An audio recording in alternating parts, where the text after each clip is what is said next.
Do you want to learn how to melt Malenia, Blade of 𝗕𝗂𝗀𝗍?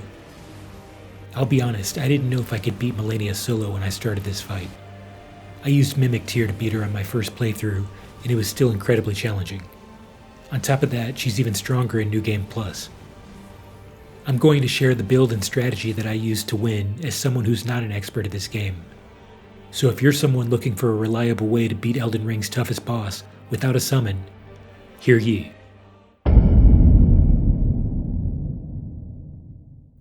This build is ideal for Strength Faith players. It uses the Blasphemous Blade, which scales with both Strength and Faith, so the higher those stats are, the more damage you'll deal. I use Taker's Flames exclusively to win this fight. Taker's Flames is Blasphemous Blade's weapon skill, which launches a fiery projectile. In addition to Strength and Faith, you'll also need enough Mind to fuel several casts of Taker's Flames, and enough Endurance to avoid running out of stamina. Now for the Talismans. I used the Shard of Alexander for a 15% increase to weapon skill damage, which boosts Taker's Flames, Talisman of the Dread for another 15% boost to Taker's Flames, the Two-Headed Turtle Talisman for faster stamina regen, and the Dragoncrest Greatshield Talisman to reduce incoming physical damage by 20%. In my Flask of Wondrous Physick, I went with the Flame-Shrouding 𝗪𝗃 for an additional 20% boost to fire damage, and the Crimson Bubbletear to help survive near-fatal hits. It restores 30% of your max HP when your health drops below 20%. In terms of incantation buffs, I used Golden Vow, an aura buff, which gives you 15% damage boost and 10% damage negation, and Flame Grant Me Strength, a body buff, which adds yet another 20% to fire damage. Since these are different types of buffs, they do stack. 𝗪𝗏𝗽𝗏 Great Rune was active for a 25% increase to max HP to increase survivability. As for Flask Allocation, I went with 11 red and 3 blue. So that's plenty of fuel for Taker's Flames throughout both phases, with enough left over for heals. For high poise and additional damage negation, I wore the Helm of Solitude, Armor of Solitude, Fire Prelate Gauntlets, and Greaves of Solitude. Oh, and you'll notice I'm holding the Fingerprint Stone Shield during this fight, but I didn't use it during the winning run. You really don't need it. It's heavy and Malenia lifesteals even when her attacks are blocked, so it's better if you dodge. That being said, it wouldn't hurt to use it as a backup option if you have enough endurance to carry it without fat rolling. Now for the general combat strategy. Taker's Flames heals you whenever it hits, which makes it perfect for aggressive trading. This effectively counters her lifesteal mechanic with a lifesteal of your own. You can often launch an attack even when she's already starting an attack of her own, even if you've already taken some damage, because you know you'll get some of that health back if your attack lands. Positioning and timing are crucial. In Phase 1, she tends to dodge Taker's Flames if you use it from too far away, so don't rush it. Wait until she's nearly in range, then start the attack. It's harder for her to dodge at close range.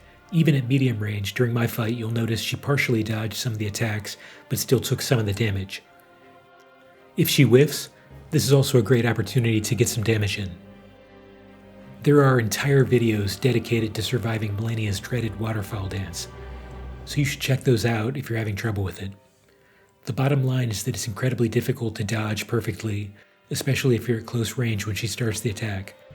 But if you watch how others avoid it and practice for a while, you should be able to minimize the damage you take and have enough time left over to get in a heal or two. In Phase 2, she is relentless, so survival should be your first priority. However, you should still play as aggressively as possible, because this is one of those situations where the best defense just might be a good offense. If you can wipe her out before she does some of her trickier moves, like the clone attack, you win without even having to deal with it. The key to beating her in Phase 2 is learning how to dodge her Scarlet Ionia dive attack, which really only requires running straight forward at the beginning of Phase 2, and then while the AoE blooms, remember to refill your FP if needed, and then get in 2 to 3 Taker's Flames. Also, don't forget to dodge just before the Ionia blooms, like I did in this run, because it does significant damage, knocks you down, and it builds Scarlet Rot. Then get ready to dodge whatever she throws at you next. If she does meander at this point and leave another opening for an attack, like she did during my winning run, be sure not to miss the opportunity. This build does reward aggression. Here's the full fight.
No way.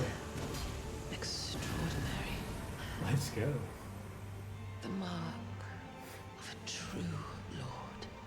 That is how you choose it. If any of this helped you, or if you just like seeing Malenia get melted, drop a like and consider subscribing. Let's up those numbers!